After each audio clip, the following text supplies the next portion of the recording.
ये बहुत ही बड़ा इनिशिएटिव, बहुत अच्छा इनिशिएटिव है। और जैसे कि आप लोग देश भर में जा जा के लोगों का इंटरव्यू ले रहे हैं, तो इससे कम से कम आने वाले युवाओं को एक प्रेरणा मिलेगी और वो लोग भी जानेंगे कि भाई हमारे देश में ऐसा ऐसा हो रहा है। तो ये एक बहुत अच्छी चीज़ है, इसका मैं स्वागत करता हूँ और मैं आप लोग को बड़ा बधाई देता हूँ कि आप लोग ये इनिशिएटिव लेके ऐसा काम कर रहे हैं।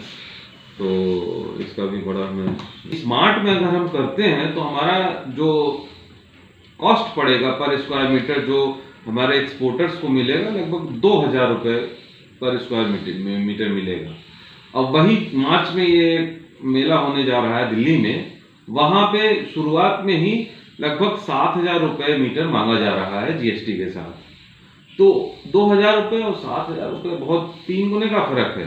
प्लस लोग यहाँ से अपना माल भेजेंगे, खुद जाएंगे, होटल में रहेंगे, वो सब अलग।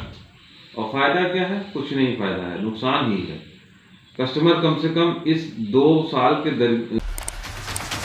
मैं संतोष कुमार तिवारी आईपा से। आईपा यानी all India progressive politics association.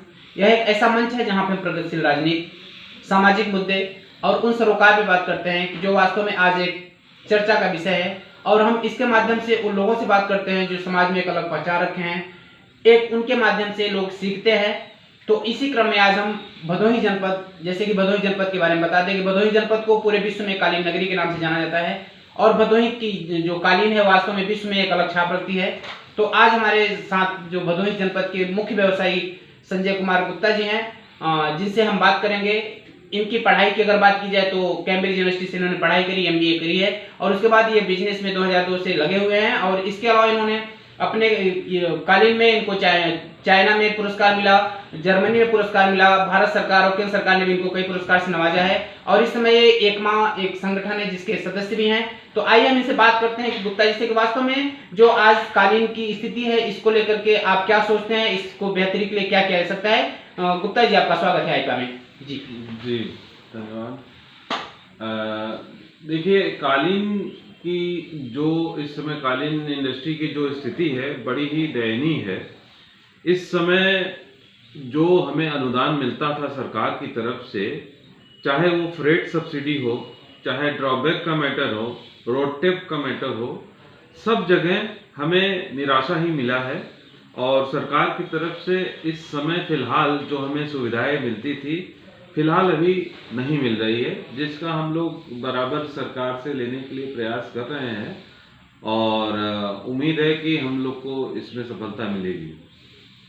Bhadohi जैसे कि कहा जाता है कि भदोही कालीन का हब है, पूरे विश्व में प्रसिद्ध है और यहाँ पे जो वन डिस्ट्रिक्ट वन प्रोडक्ट के अंतर्गत इसको रखा गया है। तो इसको आप किस तरह देखते हैं, जबकि आप इस कालीन से काफी दिनों से जुड़े हैं? तो पहले में और में क्या अंतर दिख रहा है और क्या समस्याएं आ रही है? देखिए, ओडीओपी एक बहुत ही बढ़िया सरकार का एक नीति है जिससे हम लोग को काफ़ी मदद मिलती है। ओडीओपी के तहत सरकार ने हम लोगों को यहाँ पे लूम्स भी प्रोवाइड किए हैं और लोन्स भी मिलते हैं ओडीओपी के तहत। और इससे जो हमारे डिस्ट्रिक्ट में जो प्रोडक्ट हैं उसका बढ़ावा देने में, चाहे वो राष्ट्रीय लेवल या अंतर्राष्ट्रीय लेवल पे है, हम लोग को इसमें मदद मिलती है। साथ ही साथ में सरकार ने इस एरिया को जीआई भी दिया है, जीआई का टैग मिला है। जीआई के टैग से एक जेन्युइनिटी जो प्रोडक्ट की होती है वो हम लोग को मिला है, जो काफ़ी मदद कर रहा है हम लोगों को। लेकिन हम लोग उसको बहुत ज़्यादा यूज़ नहीं कर पा रहे हैं क्योंकि उसका जो अवेयरनेस है, जागरूकता उसके बारे में, वो थोड़ा कम है। इसलिए हमारी हमेशा से मांग रही है कि कम से कम उसकी ब्रांडिंग के लिए, उसको लोगों तक पहुंचाने के लिए अगर कुछ सरकार प्रयास करे तो हमको लगता है कि जो इतना इनिशिएटिव लिया है उसका रिजल्ट और ज़्यादा आएगा। यदि बात की जाए कालीन की, तो पहले की जैसे अगर लोगों से बात की जाती है तो लोग कहते हैं कि अब कालीन का समय जो पहले तक अपेक्षा इसमें काफ़ी डाउन चल रहा है, निचला स्तर पे हो गया है। तो आखिर जैसे आज इतने टेक्निक्स आ गए, सब चीज़ें हो रही हैं, लेकिन फिर भी ऐसा क्यों समझ हो रहा है?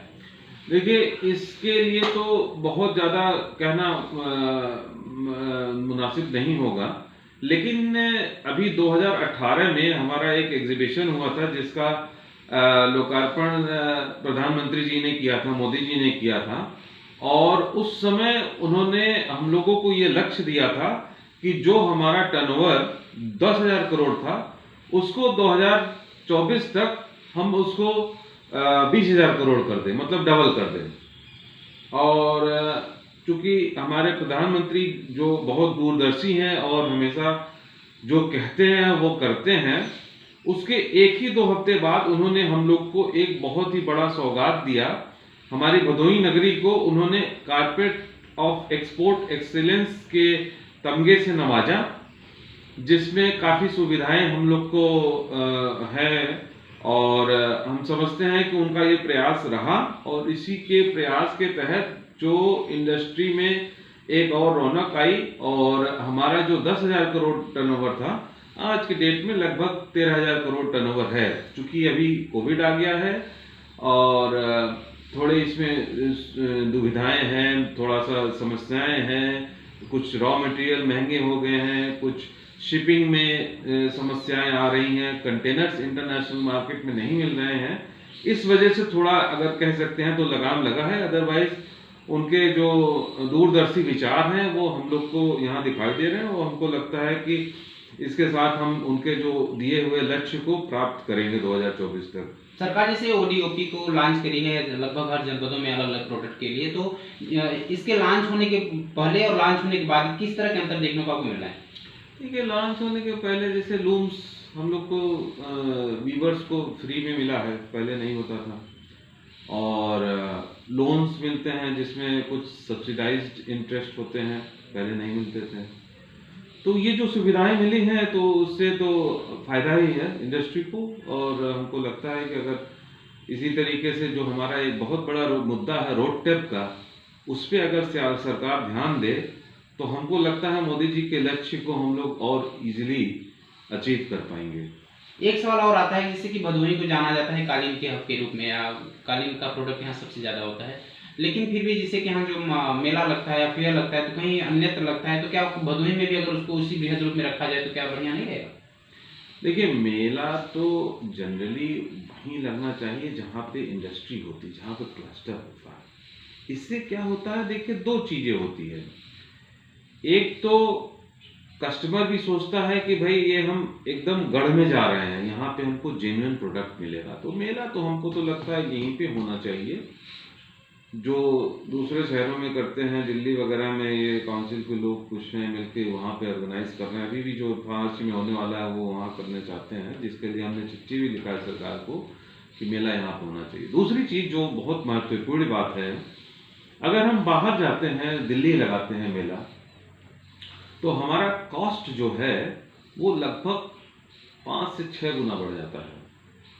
क्योंकि हमको तो बहुत अच्छा एक मार्ट, अभी योगी जी ने इसका उद्घाटन भी किया है मार्ट का, और हमें यहाँ पे समझिए कि एक सौगात मिला है अपने व्यापार को बढ़ाने के लिए। 250 करोड़ की लागत से एक मार्ट बना है।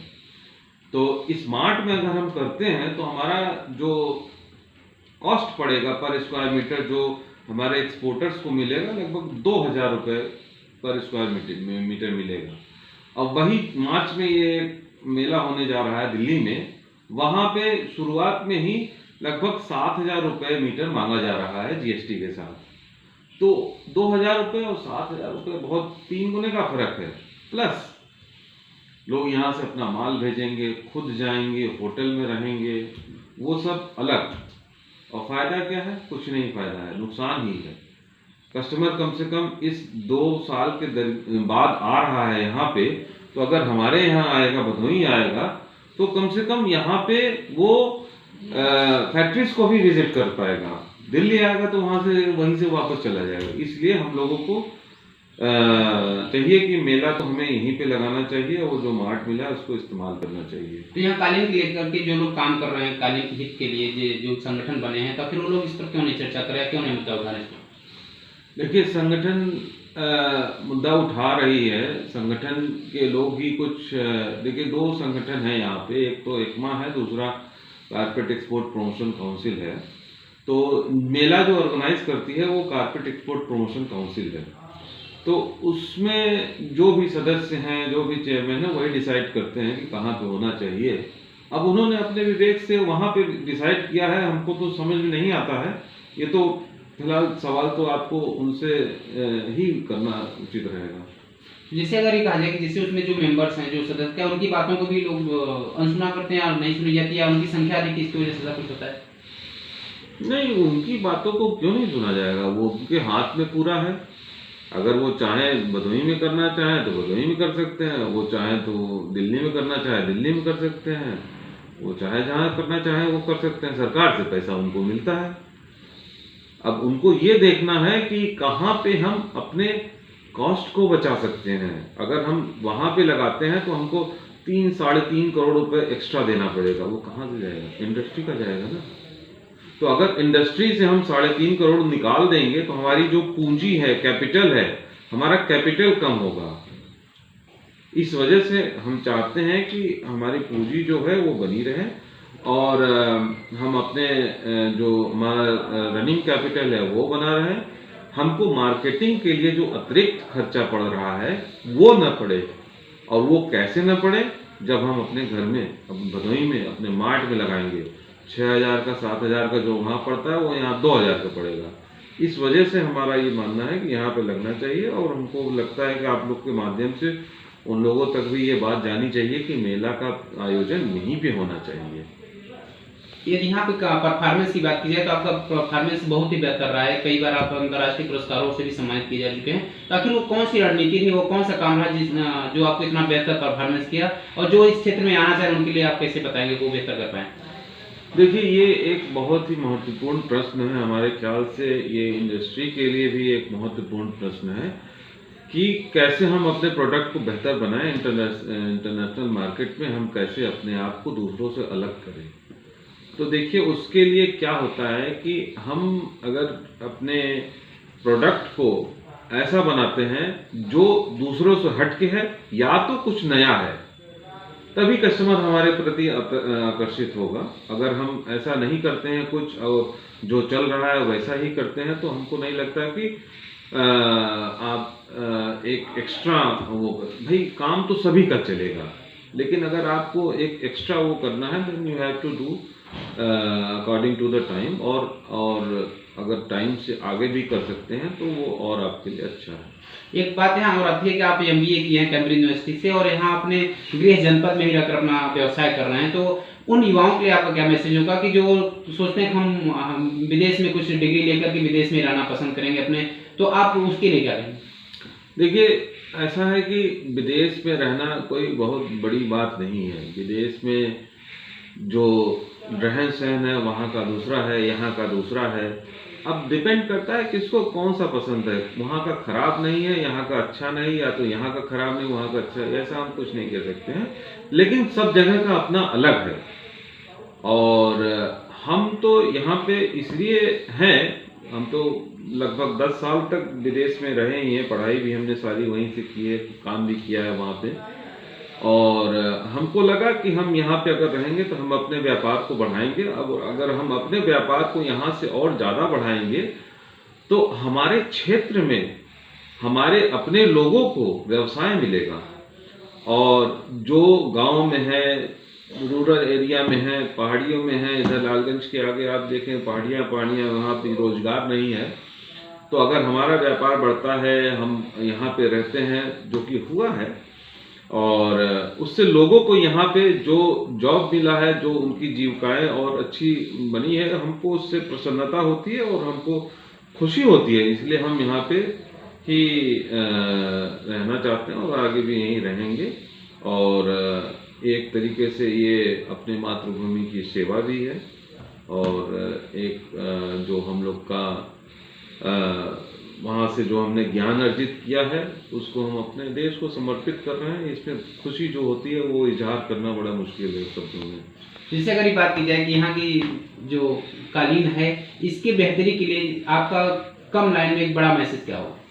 क्या एक बार फिर से बताएं? जो कालीन है उसकी व्यवसाय की बेहतरी के लिए देखिए, जैसे हमने आपको बताया ना, अभी हमारे ट्रेड को चूंकि एक्सपोर्ट करते हैं, हम बड़ी यूनिक इंडस्ट्री है। आपको हम बताएं कि हम न्यूयॉर्क का डॉलर यहाँ पे झोपड़ियों तक रुपए के रूप में पहुँचाते हैं, म्यूनिक का हम यूरो झोपड़ियों तक पहुँचाते हैं।